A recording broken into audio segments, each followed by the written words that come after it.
unokuta uyu Tafadzwa wakatodzingwa baba pamba nababa vake. Shuka kwangaitei futi Nyaya iyoyo yainetsa namai vake. Mai vake akada kurwa namai vake ndobva avhika. Mai ake ndobva vachudza baba vake kuti mwana wako akada kundiuraya. izvo ndo zvandinoziva manje zvinoitika kubloka kubloka mbama yamama vachida kuwe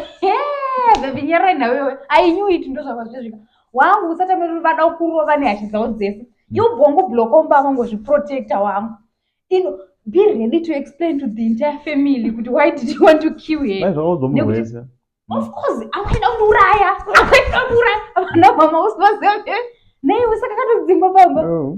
nei mwari ende unozoti ana momzi ndozvaita pakadaro futi dai vakamurova paka vanogona kukurova vachizviramba kuti havasi kukurova. Ndizvo zvandakati namama ndizvo zvandakabvunza namama wangu mama vakandirova like pane manext door vana mai ave panext door saka vaisada kunzi vazikanwa kuti mama vari kundirova inde ichivo ukuchemei ivo handimbofenda kakurova handimbofenda kakurova kana one day handikurove daichidza baba vako ndo vachakudisciplina akutokohwa chava chiramba handikurove kusvika baba vako vauya kudisciplina ende zvakuizvi ende ukarohwa nyaya inoita topic wiki rese life zvikazikanwa nemanext door kana kuti netivana tipanext door batamana udiki ndingari one baby wanza inopera kana kuri kuchikoro ndekupi rani rese uchinzi wakarohwa iwo wakashwedurwa zvokuti kusvika kwazorohwawo mumwewo wamhenopa next ndokuti iwo uzonyarara kutaura kwako bozonzi nandingi akazoro kana kuti pacho pandotaurwawo nhingi unzi nhingi akarohwa hausuziva nhingiwo nhingi akashwedurwa aivabodo unozoti anahomzuvodo homuzanoshwedura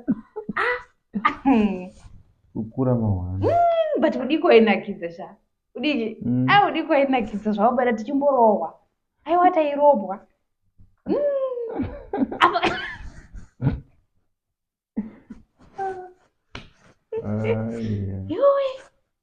pane waitaura iye kuti mama vairwa nemhosva dzako nyarara nhau iyoyo bebe wakamborohwa nemhosva dzako uchiverengera iwe manje ona zvaunongochiitwa manje unenge wanzika kuti